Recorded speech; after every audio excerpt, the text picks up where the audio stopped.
Today, we are tackling some of the biggest questions imaginable, ideas that have shaped history and billions of lives.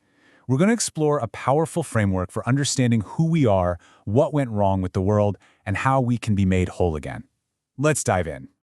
So everything really boils down to this one massive two-part question. First, what was the original plan for us? What are we supposed to be? And second, why does it so often feel like something deep down is just off? To even begin to answer that, we've got to go back to the very beginning. Think of it like we're looking at the architect's original blueprints for humanity before we start talking about any of the cracks in the foundation. And at the heart of that blueprint is this concept called Imago Dei. It's Latin for image of God. The core idea is that human beings are uniquely created to reflect God's character. Now, this isn't just some fuzzy spiritual idea. It has huge real-world implications. It means every single person has inherent dignity. It means we're fundamentally built for connection and relationships. And it means we have this unique capacity to make moral choices. This is the ideal. This is the blueprint. Okay, so if that's the beautiful design, what happened? What went wrong? And that brings us to the concept of sin. But hold on, because in this context, we're not just talking about a checklist of bad things you've done. It's much deeper than that. See, in this framework, sin is, at its core, a broken relationship.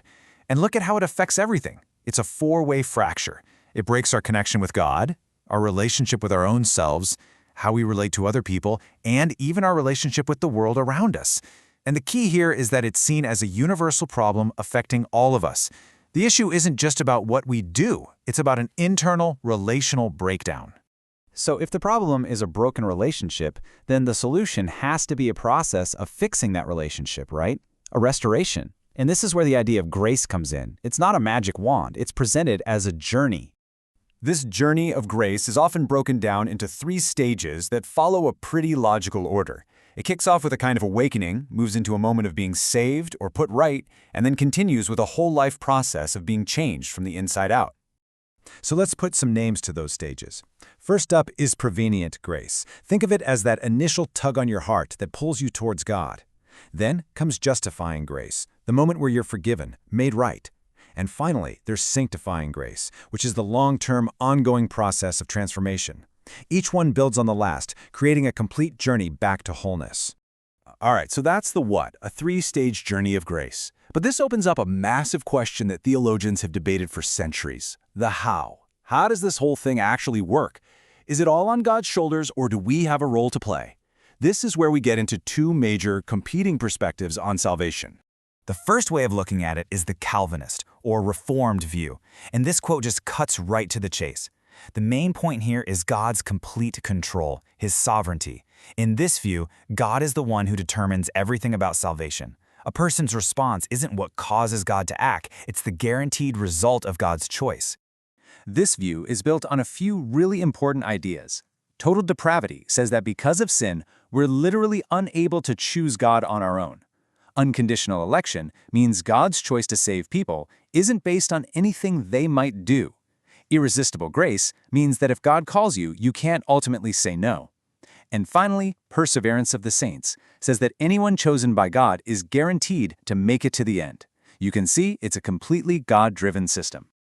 And here's where you see the stark difference with the other major view, the Wesleyan-Arminian perspective. Just look at the 2 columns. Through the Calvinist lens, the journey is guaranteed. It's a done deal. Your choices are just part of a predetermined plan. But through the Wesleyan-Arminian lens, you have to actively keep choosing to walk the path.